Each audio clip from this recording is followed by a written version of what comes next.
engagement through an interfaith lens. Our hope is that we can create a dialogue about the importance of being an active and civil member in our community, and even more so, understanding what civic skills are, the duties and obligations that go into making a positive contribution to our communities, and the significance of social cohesion. Our goal is that we can further our conversation on the importance of social justice and its connection with differing spiritual and religious backgrounds. It is important to recognize that we all come from different religious and spiritual backgrounds, but we all have the same goal, which is promoting and serving justice in each of our communities. We hope that our speakers will give insight to their experiences on how they've made a mark in their communities. Again, thank you so much for being here, and we hope that we have a great and insightful discussion tonight. I would also like to disclose that this meeting is being recorded. Thanks again, everyone, for being here. Hi, I'm just going to go over some of the housekeeping rules very quickly. So we asked for your microphones to be put on mute so you don't disrupt the panelist or the moderator when they are speaking. We ask you to give them your full undivided attention and to not distract anyone. If you must get up to leave the meeting, we ask that you also turn off your recording on your screen. And there will be time set at the end of the panel for a Q&A if anyone would like to add anything to the discussion or has a question for one of our panelists. All right, let's get started. All right, hi everyone. My name is Emily Kane. I am the Assistant Director for Social Justice in Campus Ministry here at Loyola. And I'm so happy to have you all here tonight. And I want to say a quick thank you to the Interfaith interns, Andy and Zach, and one of our social justice interns, Maeve, Reverend Scott Adams, and all of our panelists for being here tonight and making this event happen. We know it's just a few days before a very significant election. We know there's a lot going on, so we appreciate your presence here tonight. So as we get started, I just want to speak for a minute. Given that Loyola is a school that has emerged from this Jesuit Catholic tradition, I think it's important to note why this idea of civic engagement is so significant from the Jesuit perspective, and really just touch on why we were motivated to host this event as an Office of Campus Ministry in the first place. So for those of you who may not be familiar within the Ignatian or Jesuit tradition, there's this idea of Ignatian citizenship, which really promotes the idea that we are a part of something larger than ourselves, right? And we are responsible to for the well-being of the collective. And that's something that has made its way into our strategic plan as a university. It's an area of focus that we're emphasizing in these next few years. And so it's something that's very fundamental to this tradition. Some of Ignatian spirituality also talks about being contemplatives in action, right? So you live an active life, but you slow down enough to reflect on those actions, which then reinforms your actions moving forward. And something you'll hear a lot on our campus is talking about being people for and with others. And all of these things are like buzzwords of Ignatian spirituality. But of course, the Jesuit tradition and its commitment to justice is so strong because it's rooted in the Catholic Church. And in graduate school, I once heard someone describe Catholic social teaching as the church's best kept secret. Mm-hmm. And I really wish that wasn't the case, but it's kind of true. So Catholic social teaching may not be the first thing that people think of when they hear the Catholic Church. But that's really kind of a bummer because it's a really rich tradition and there's a lot to draw from there. One of the things I wanted to mention, if folks are not familiar with Catholic social teaching, is the idea of charity and justice. So through charity, you address an immediate need of an individual or a community, but through social justice, you really need to address the underlying system that's causing that need, right? The root cause. And one of the best ways to fulfill that as Catholics is to engage in changing systems and structures through voting, through legislative advocacy, and civic engagement. We also talk about preferential option for the poor, right? That doesn't mean that caring for those on the margins is an afterthought. That really means orienting our actions and our lives around what is best for the most vulnerable in our midst, right? And that includes our political actions. So I could go on talking about this for forever, but nobody came here to hear me speak. So I'm going to hand it over to our panelists. And I'm going to ask each of you to introduce yourselves briefly and get us started with our first question.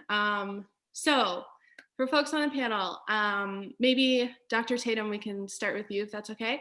Can you just give us a brief introduction of who you are, where you're coming from, and share with us how your faith tradition interprets the meaning of civic engagement, and what does it say? Why should people actively participate in justice work? Thank you so much, Emily, for just the introduction that you gave. And it's good to see you all here in this conversation about social justice and civic engagement. So my name is Alicia Tatum, and I'm actually from Allentown, Pennsylvania. And I really grew up in a very close-knit community. My parents actually moved from North Carolina to Pennsylvania in the 70s. And in the area where they lived, there wasn't a whole lot of African Americans in that location. And so when they found a community, a church community that they could gravitate to and they could actually raise their family in, that church community literally became my family. And so we were a very close knit Christian, a Christian family. And so I really, when I think about civic engagement, when I think about social justice issues, it's really birthed in the Black church for me. I grew up recognizing, first of all, my history, the history of my ancestors being brought here as slaves. And so that really informed my sense of my duty to stand up against injustice, to stand up against people who are trying to marginalize others. And so I come to this conversation not just academically or not just even scripturally, but experientially. As a person who stands in the margins, it's my duty to make sure that I am working towards the liberation of myself and all people in my community. And so, so just wanted to give you some of that background. And then also wanted to let you know that I am currently serving as the program director of the ICJS, which stands for the Institute of Islamic, Christian, and Jewish Studies. And I'm excited about the work that we're doing at ICJS because we're bringing people together and we're building bridges so that we can bring about good. And oftentimes, when we're in interfaith spaces, we learn so much from one another. We're learning with each other. And not only are we learning with each other, but we are determined to bring about change in our communities. And so, so just wanted to make sure that you all just recognize and really emphasize what Maeve said, that common goal to bring about good. It's very important that we have that common goal because we will have differences, but it's good to recognize what is our purpose in coming together.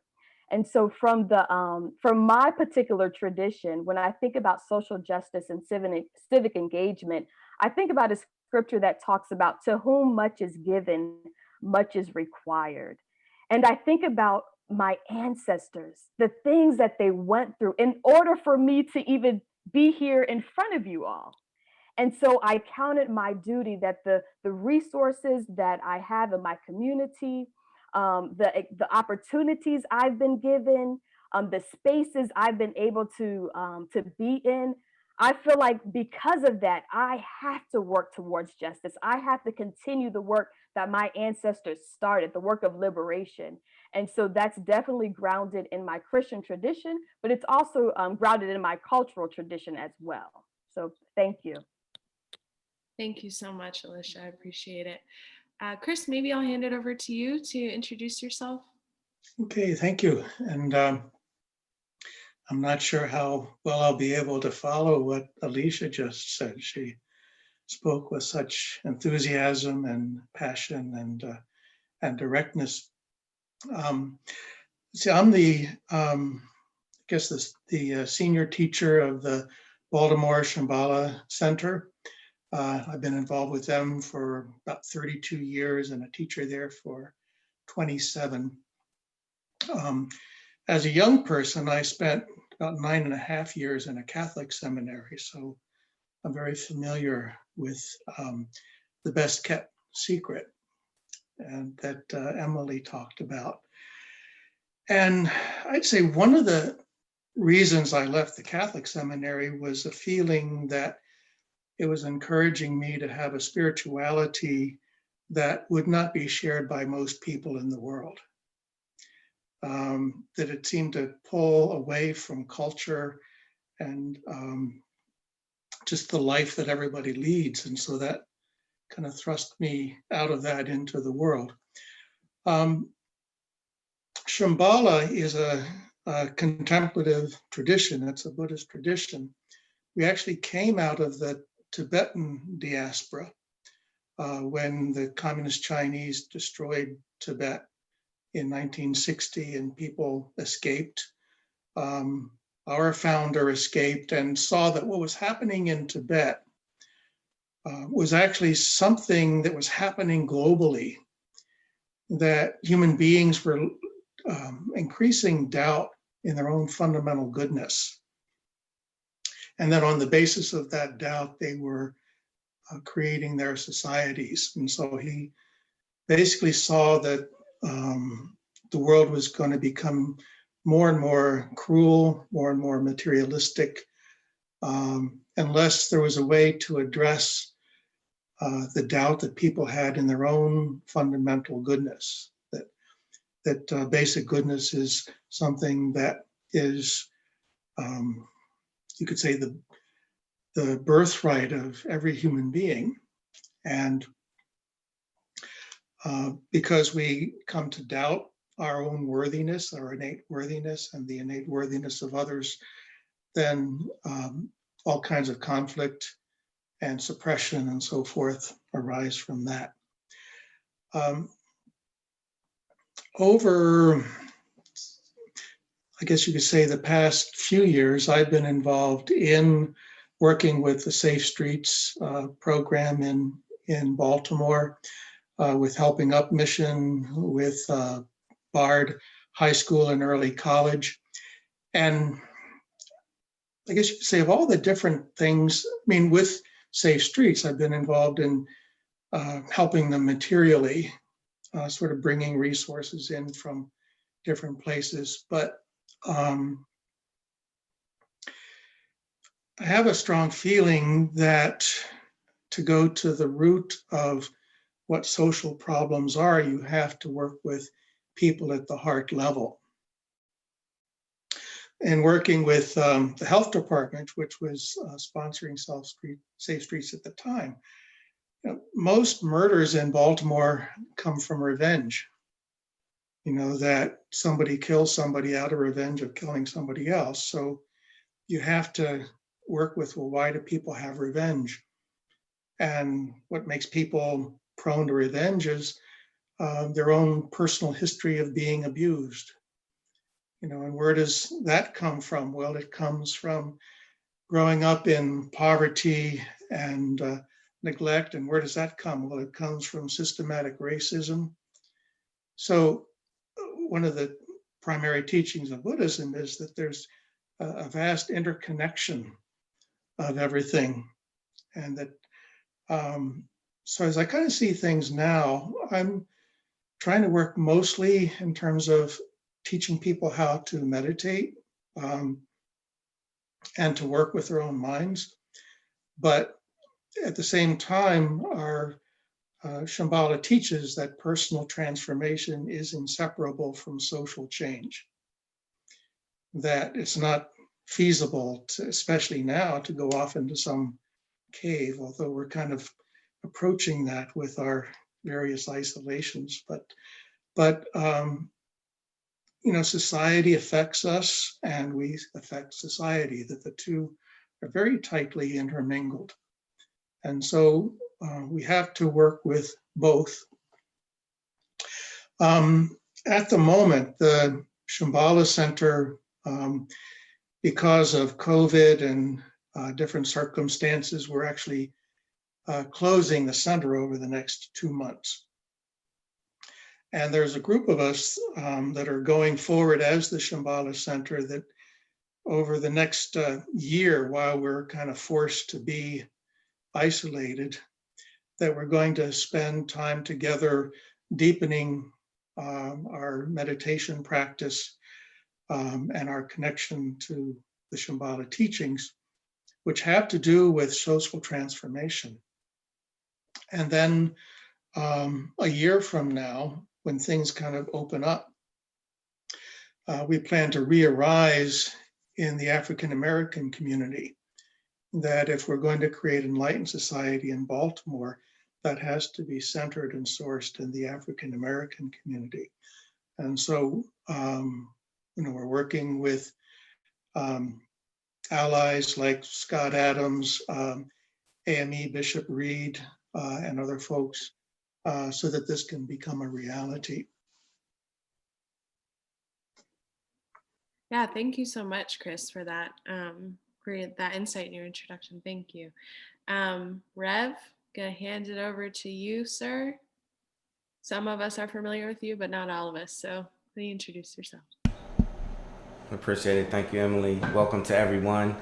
It's great seeing you all here, and we're really grateful that you're a part of this important discussion, especially within a few days away from a historic election. As many of you know, but for those of you who don't, my name is Reverend Scott Adams. I am the Assistant Director of Interfaith and Ecumenical Ministries at Loyola University, but I also serve as the Senior Pastor of an historic African-American, predominantly African-American church in Baltimore City, Heritage United Church of Christ. It was really created and cultivated out of the civil rights movement in the mid-60s because there were, of course, challenges from the founders where they were unable to enter into a congregational church because of the color of their skin, because they were African American. And so they founded the church Heritage, and it's been one of the most important ministries in Baltimore City as it relates to civil rights and social justice. And so I'm honored to be the pastor of the church of that ministry and that congregation. And that's how I sit today. Of course, I bring my assistant director hat and I have it on, but today I'm sitting really as the pastor of a predominantly African-American church in Baltimore City.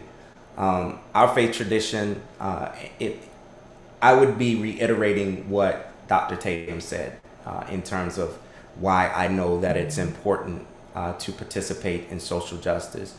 Our faith tradition in the African-American community has been historically marginalized. You know, we talk oftentimes about the pandemic of COVID-19, but I also know that in quoting one of the famous bishops and one of the well-known bishops, Bishop Sutton in Baltimore City, he also said that we're having two pandemics. We're experiencing two pandemics, COVID-19 and COVID-16-19. And part of that is because of the racial injustices that we're seeing around the country, around the globe, that has historically been a prevalent and a reality for African Americans. And so civic engagement is absolutely essential. My faith tradition is what we refer to as the Judeo-Christian tradition. So we study not only Christian texts, as many people refer to it as the New Testament, but we also study the Hebrew text. Those are the sacred texts in my faith tradition. And a lot of what we study, especially in the context of where I am, in where I do ministry, we study about what the sacred texts say about social justice. We study about what the sacred text says about beloved community and how that's articulated. And our belief is that Jesus Christ is the embodiment of justice, the embodiment of love, the embodiment of all of the things that says that every single human being should be liberated, should be free from oppression, should not be marginalized. And when we see it, as Isaiah, the prophet in the Judeo text says, in the Jewish text says that we should correct oppression. And Amos, the prophet, says that so that justice rolls down like waters and righteousness like a mighty stream. And that means that we embody that and that we resist all aspects of persecution and marginalization for any human being. And it's particularly acute in the African American community.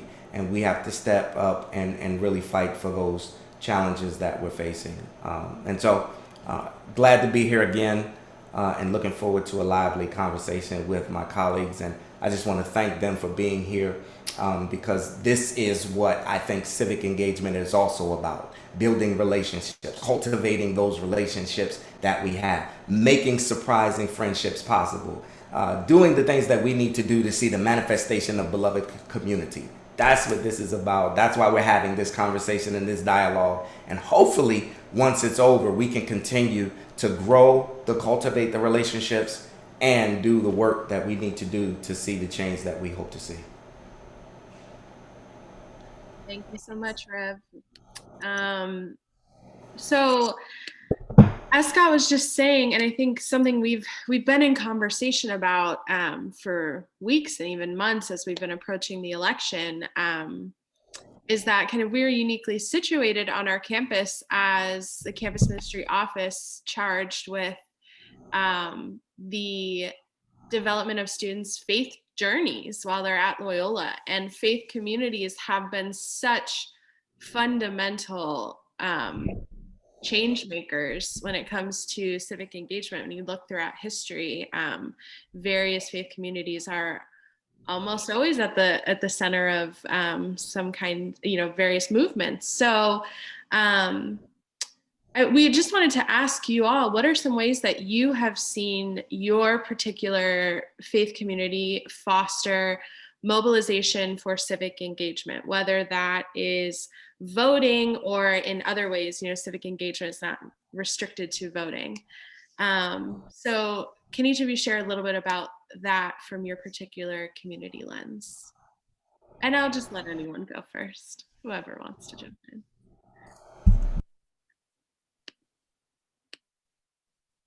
I'll go. So I would say in my particular faith community, there's been a lot more education that has been done about systemic racism and its impact. And then also the things that we can do to really make some structural changes. And like you said, Emily, voting is a part of that. But after we cast the vote, what are we doing? We can't just, leave the changes up to certain leaders. We have to be a part of that change. And so I think about the education that's taking place in my particular faith community. It's really about empowering people to say, okay, I've casted my vote, but now what do I need to make sure that this transformation is ongoing? What do I need to make sure that we are dismantling systems of oppression? What do I need to do personally?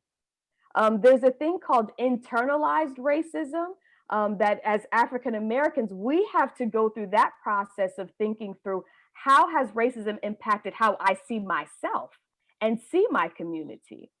And so I think there's a part of mobilization that requires education as well, even about the law, like how does voting work? What are the different governmental systems? I mean, just like basic things that, you would think we would learn in civic class, but sometimes we haven't learned or we haven't remembered it. And so I think a part of mobilization is doing some education. And so that's some of the things that my faith community has been doing as well.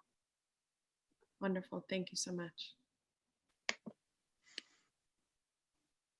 See, some of the things that we've been doing, for a number of years, we had basically a study of racism. We're a predominantly white community, and we hired the director of diversity from Baltimore County Public Schools to lead us in kind of an exploration of all of the issues around systemic racism and white privilege and so forth, just to begin to reflect on what our participation in that might be. One of the ways that we approach what a society is, you can think of it as having four pillars. One is the pillar of government, one is the pillar of economy or business, one is the pillar of church, and one is the pillar of protection. So the police. And to make a society work as a good human society, it's important to bring the four of those together. And I saw an opportunity to do that working with the Safe Streets program, because it was at that time the health department. Now it's the mayor's office of, I can't remember the rest of it, but, I could bring in churches, and bring in the business community to provide material support to what they were doing. And so to bring in these four things working together, I've been trying to have an opportunity to work with the police department. I'd like to teach them meditation, but I haven't had that opportunity thus far. One of our members is the founder of the Global Theater Project, which it's located here in Baltimore, also in Florence, Italy, but it's basically working with the arts and with theater to promote social activism.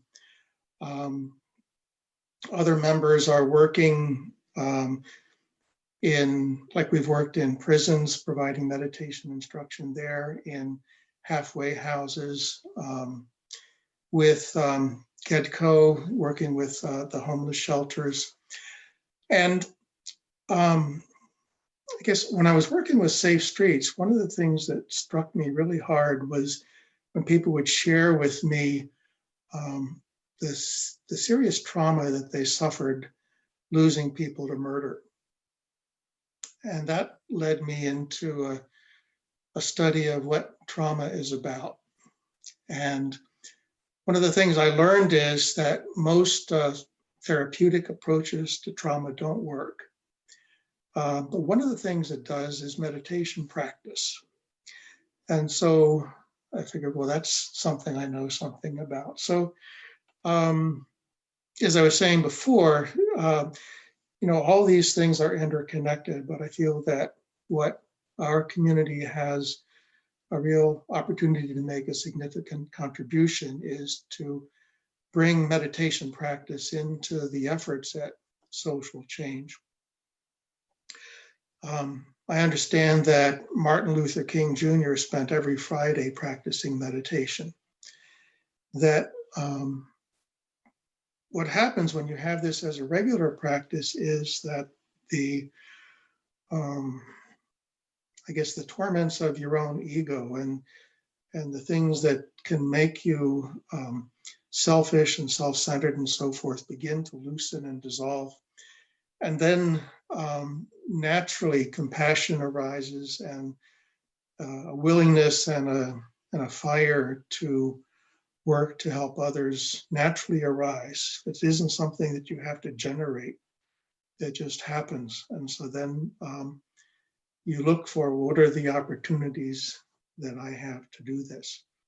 And so it's a work in progress, obviously, but that's kind of what we've been doing. Thank you, Chris. Yeah, so in our church, of course, we have been confronted as everybody else with COVID-19. Now we're socially distanced. We stopped having services. We ceased our services or suspended services on March 8th and haven't been in the sanctuary since then. So we've been really having to be creative in terms of how we can still engage the community and especially do the social justice work that we're hoping to continue to try to bring forth change. Again, I often see our congregation, because of how it was formed and created and evolved, social justice is in our DNA, so we have to continue to do that work. So some of the things that we've been doing with the death of George Floyd, and please know I've only been pastor for a year and a couple of months. So when I first got there in the church, we started doing reentry work. We started with mass incarceration and working with justice-involved individuals. That was one of the first major projects that we started before or prior to the pandemic. And again, making surprising friendships possible. How do we lower the rate of recidivism? Well, we build relationships with justice-involved individuals, those who are returning to the community. If they feel like they have a place and a relationship with the faith community that they're coming home to, that they come literally coming home to, then they're less likely to move into the direction that will cause them to return to the prison location. So that's where we started. Once COVID hit, we said, okay, how do we continue this work? Well, once we experienced the death of George Floyd, we immediately started conversations. I started a work called Race, a conversation and call to action.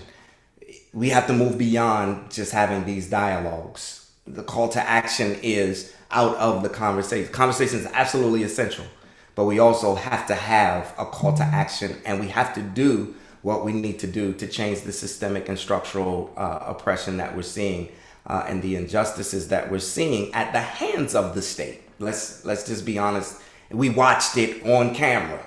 We watched the state murder an individual with their knee on their neck. That's what we saw. And how does this connect to our faith tradition? Well, our faith tradition says that the state murdered Jesus, a brown Palestinian Jew who was murdered and executed by the state for a crime that he did not commit. So that is the foundation of our faith. And when we watch this, we're seeing the same thing happen over and over and over again. Walter Wallace, a couple of days ago, was gunned down in the street by the state.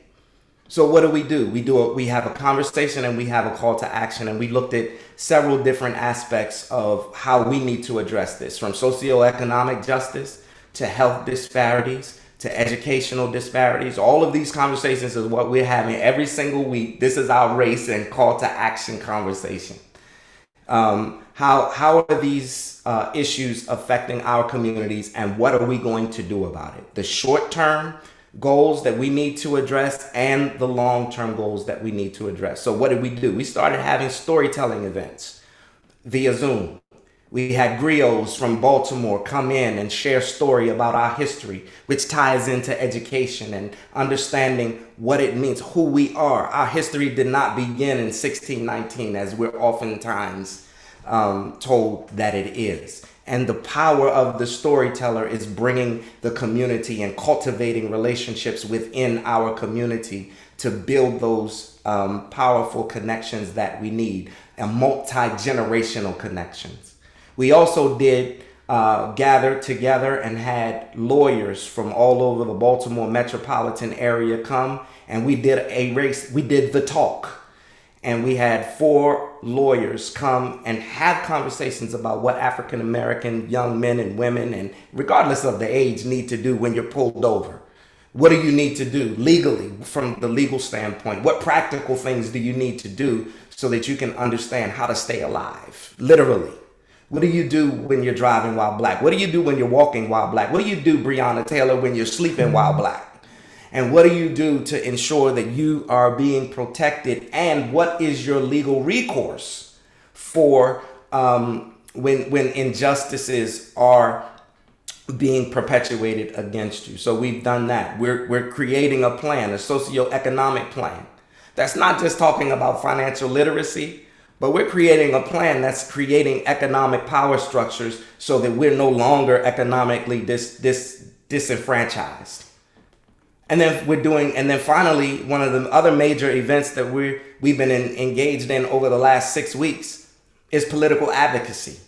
One of my members, Miss Ross Smith, has been doing a phenomenal job of doing encouraging voters to vote. We've been registering voters. We've been on the corridor. We're on Liberty Heights corridor for those of you who know Baltimore. We're holding up signs. We've had colleagues from Loyola come and hold up signs with us and help us in the planning processes. And we're holding up signs, vote, vote. We need you to vote on November 3rd.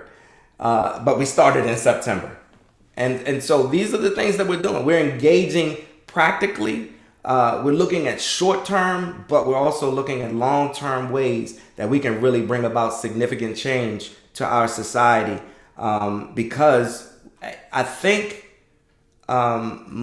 most of us realize this, but we're at a critical juncture in our history. And we're seeing this, our church, our congregation, our community is seeing this as a life or death moment. And this isn't something that we can just do and build and create programs. Programs are wonderful, but we really need something more than programs to change the situations that we're finding ourselves in. We need something more than saying, well, let's have this meeting. And no, we need to go out and do the work that we need to do to really shift the structures and the systems that are continuing to oppress and that are actively enacting violence against Black bodies. And so we're serious about it. We're taking this seriously, and we're moving and doing the things that we need to do. And all of this is rooted and grounded in our sacred texts, in our traditions, in our experiences, in civil rights and social justice and all the things that we need to do. And we're unapologetically moving forward with our initiatives, and we're not fearing what the potential outcomes would be, or the kickback or the backlash, because we know that not only do our lives depend on it, but we're looking at our children, and we're looking at our children's children, and we're saying that they need to have some certain protections. We're looking at the Supreme Court. We're looking at all of the injustices that are coming down, and who are going to be the ones that are affected the most. It's going to be Black bodies. Let's just call it Black and brown bodies. We're looking at the detention centers in Texas. All of these things that we're looking at, these are the reasons why we're stepping up and doing the things that we need to do. The separation from parents, being wrapped in foil blankets in detention centers, reading articles about, and that's the other thing, we're staying informed, reading articles about how women are getting hysterectomies when they're coming across the border. These are the things that we're fighting for, because our lives depend on it. So as I said, I'm here in the capacity of Pastor Scott Hamilton Adams from Heritage United Church of Christ, understanding that I have to do the work at Loyola. But listen, this is what I'm doing. This is what we're doing. This is why we're doing what we do, because, again, our children and our children's children's life dependent, even beyond that, because now we have people on the Supreme Court who are going to be there for a lifetime. So we're looking at generations of injustice that could potentially come to fruition. And I didn't mean to talk long. I told them at the beginning, there's some that I get long-winded, but I have a mic and I'm a preacher, and that's what happens. Mm-hmm. You're not even a contemplative long-winded. Right. What I'm hearing from Pastor Adams is the spirit of warriorship. So, you mentioned, your faith tradition and Isaiah and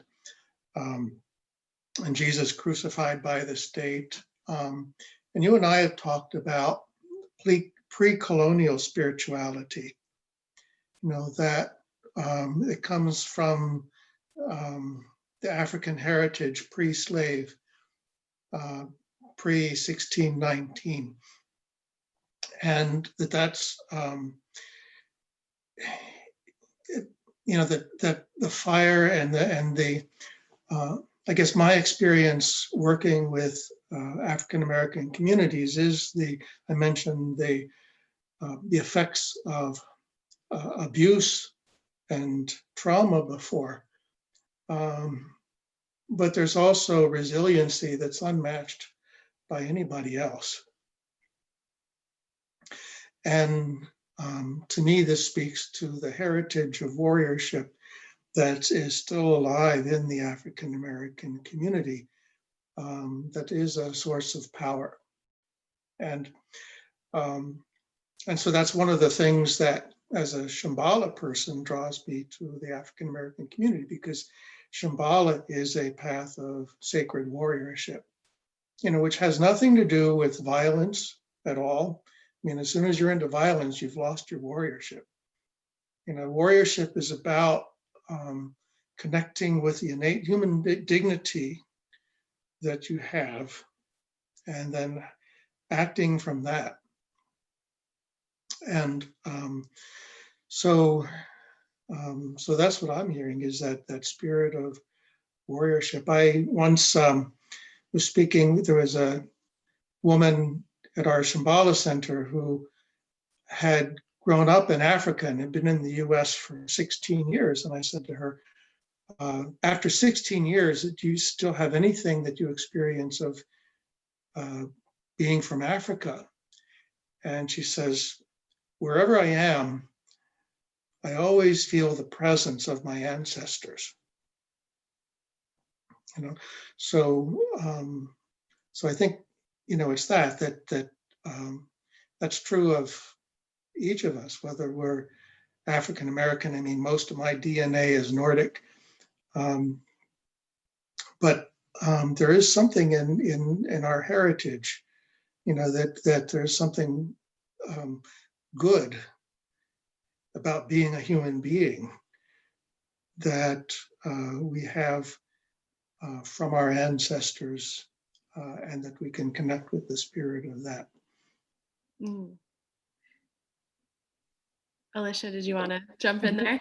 Sorry, I was like, I know you have Go some for it. questions, but no, as Scott and as Chris was talking about that sense of warriorship, and just thinking about trauma, resiliency, the strength of our ancestors, it just reminded me. So after George Floyd's death, I mean, I was overwhelmed. And I remember like sitting in my car, like calling on the ancestors, like, how did you get through this? Like, I'm not even in the context that you were in, but how did you get through literally looking at a lynching? Like, you are witnessing a lynching. And so I think there's something about drawing from the wisdom of our ancestors. Like, we don't have to reinvent the wheel. Like, there's wisdom that's there. And that's why when I think about my faith tradition, how it's embedded in my cultural tradition, I just don't see the sacred text as the written word, but I'm thinking about the songs, like the hymns, the spirituals that have kept us. You talked about that resiliency, Chris. Like, there's music in our bones that when we don't have the words to say, the scripture to rely on, there's moanings and groanings that we carry to continue this work. Ella Baker said it like this: we who believe in freedom, we can't rest until freedom comes. And so in order for us to continue the work, we have to draw on the strength of our ancestors. We have to be embedded in these practices. You talked about this also, Chris, about how with trauma, like how meditation kind of brings you to a place of compassion. Another way to kind of work through trauma is with your body, movement, dance. That's why in the African American tradition, like, we dance, we move, because we recognize there's so much trauma intergenerationally that we are dealing with. So we got to move, we got to sing, we have to shout in order to continue the work of liberation. And so as we think about the spiritual practices that ground us, we have to remember those practices as well. Because I mean, this work is, we're just entering into a piece of the work, just a piece. We're doing our part. We're literally building upon the work that has already begun, but we have to sustain ourselves too. And these spiritual practices do sustain us. They do. So that's just what I wanted to add real quick. Sorry. Yeah, No, and that's what I hope we all gain, that the Shambhala folks gain from our connection with the African American community. I don't know how to dance. so you need to teach me how to dance. I'm wondering, in some of our reflection in preparing for this, we were kind of looking at the flip side of that last question, right? Like, faith communities are such powerful mobilizers, and there's such a rich tradition to draw upon. But I'm wondering, and maybe we're kind of starting to go there, right? But like, wondering how you confront the barriers to engagement, right? Like, whether that's structural, like Scott was talking about, or if they're internal. From the Catholic perspective, we've got a lot of folks who are saying, I don't think that either of these candidates are representing my values fully, right? So that's an internal struggle and barrier to going out and voting. Or if we're encountering apathy from folks, like, I'm just curious what y'all's thoughts are on how to kind of confront those barriers if people feel disconnected from those rich traditions, right? And are struggling to feel like the fight is worth it, I guess.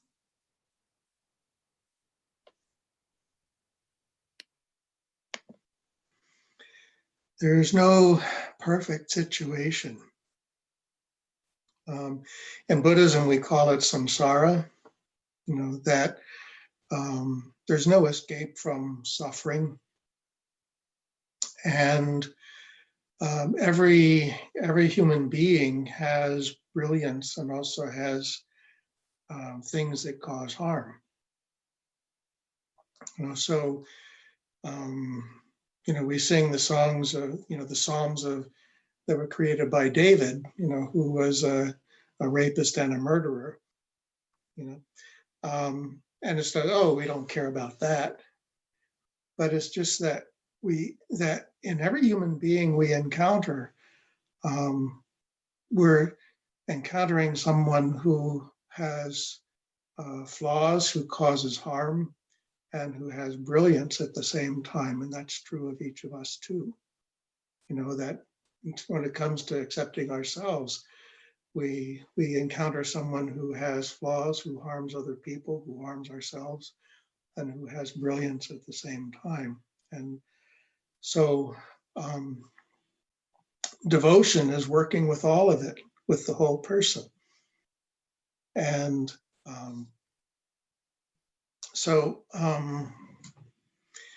I think, in terms of voting, it goes to, well, do you know what your values are, or do you know what your heart is saying? I mean, I think that if there's apathy, it's because your heart is asleep.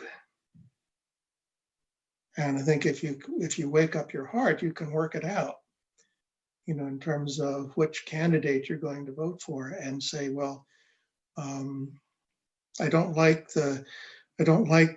certain positions on one person, or he's not really charismatic, or he doesn't move me, or whatever. But as you were saying, this is a pivotal moment. But as Alicia was saying, it's a pivotal moment in our history. I would say, one of the things I've said is I don't think there's any problem that we're confronting in the world, in the United States, that can't be solved by everybody voting. If everybody votes, then I think that there's enough good force among the people of the United States that will get the leaders that can bring about the kind of change that we want. In 2016, 19% of millennials voted. And I think that, we've been seeing the consequences of that in many different situations. So I think if everyone votes, and also if everyone stays involved after voting, You know, one of the things that work within Shambhala is it's a commitment to success and failure. In other words, that I check my heart. What do I feel I need to do? And then I do it. And something happens, and it's either success or failure. And so if it's success, then that's somehow confirmation, and I know what to do next. If it's failure, it's a message, and I know what to do next. Mm-hmm. And so it's this commitment not to success, but it's a commitment to success and failure. And that's the path forward, always. And so we have to be willing to experience both and check in with our heart all the time, because the heart knows the difference. Mm-hmm. Yeah, thank you so much. And I want to allow Dr. Tatum and Rev Scott to answer as well, but I'm aware that it's 7:23. So folks who are watching and listening, if you want to send in some questions in the chat box while you're listening, feel free to do so. And then we'll hopefully get to those. And if you have to leave at 7:30, don't worry. But I just want to say that, Alicia and Scott, before I give you a chance to chime in as well. Yeah. You know what's coming up for me? Is there a third way? The conversations that I've been having with people in my faith community and the African American community is there's a sense that, well, statistically, African Americans, they vote Democrat most of the time. Mm-hmm. But there's a sense of, is my vote really making a difference? Is it being taken for granted? And so I'm hearing people talk about, like, I don't know, is there another way? Like, this two-party system isn't working for me. And so when you talk about a barrier to even voting, just that sense of, will my vote actually count? Mm-hmm. I think that's a barrier. And I think that's why what Scott is talking about, like creating different types of systems, like even outside of the systems we have, whether that's economically. Like, so when I say, is there a third way? Sometimes we have to create what we want to see. If we're not seeing these political parties, meeting our needs, we may just have to create a third way. And so, so that's all I would have to say about that. Yeah, thank you. I agree. And that's essentially what I was saying prior to or in relating to the last question. Part of what, and there's a move around this. When we think, for instance, of education, right? What we're not getting in the schools. And even historically, the African American church was the source of education. Because we're not getting all of the necessary tools and resources and truth, let's just call it what it is, in public schools or even private schools. There is revisionist history that is oftentimes articulated and expressed in the education system.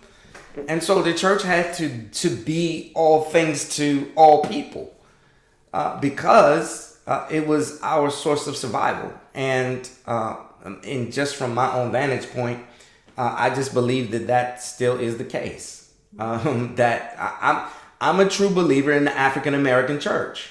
I think, and this is just my own vantage point, but I believe that the African American church is the greatest institution in the history of this country that has provided the most liberative, the most free, the most opportunities for freedom for African American people. I think hands down throughout history, we have seen that happen in the institution of the African American church. That no other organization or institution or space has created what African Americans need more than the Black church.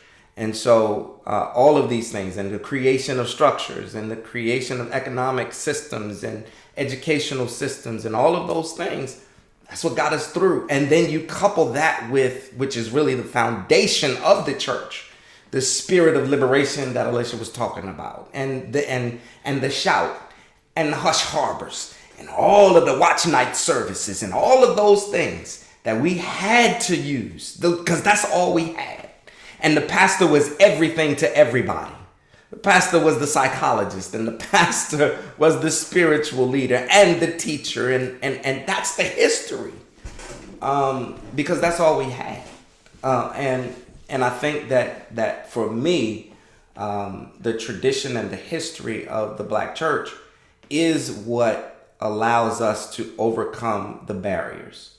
The movement of voter registration. We see pictures now of 1963 in Alabama and the long lines.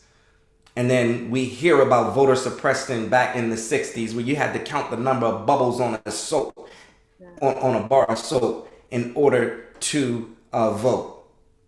And now we're seeing ballot boxes being locked and moved and mailboxes being collected, and now we're seeing intimidation and people sitting at the polls with guns and flags and all these things to intimidate people from voting. That was all fought and resisted by the Black church. And so there are still barriers. And I just think that those are the barriers that we're having to face that impede the ability to be civically engaged. But as it is with our history, we fight through it and we keep doing what we need to do. Yeah, thank you, Scott. And I think in some ways, we collectively, I guess, we with social media are more aware of than ever of those barriers, right? There's immediate evidence and folks who are vigilant, like you're saying, about looking out for these barriers. And so I think in many ways it feels overwhelming, where we're like, wow, there is just so many barriers. And so I'm also conscious that it's 7:29, but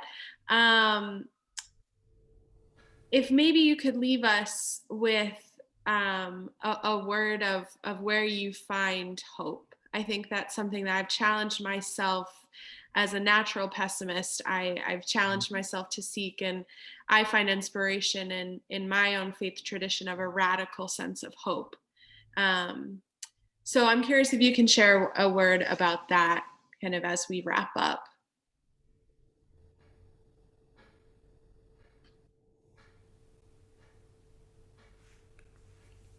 Well, I find. Oh, go ahead, Alicia. You start. I Okay. defer to you. All right. So some of the work that I do actually involves young people, youth.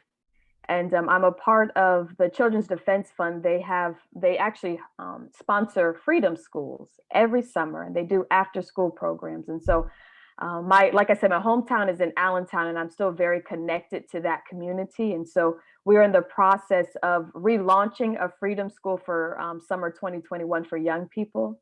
And I have to tell you, that work gives me hope. Recognizing that we are preparing for a generation of leaders that understand their identity, who understand their history. And this is particularly for children of color, African American children.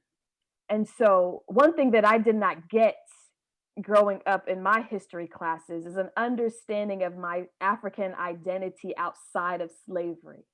And the beautiful thing about these freedom schools is they give African American young people a sense of who they are at their core. And so to be able to be a part of a movement that is helping people to see themselves beyond societal gazes, that gives me hope. That lets me know that this work that we are doing collectively together is going to continue, and possibly one day They won't have to struggle. They won't have to undo the systems of oppression, internalization of racism. Like, hopefully one day they don't have to go through that. And so young people give me hope. Seeing my little niece, who's 2 years old, proclaim at 2 years old, I am. Her sense of self and being and confidence, that gives me hope. And so I'm grateful for all of you. You're in college, and I'm grateful for what you're doing on your college campuses. You all give me hope. So thank you. Awesome. Thank you so much.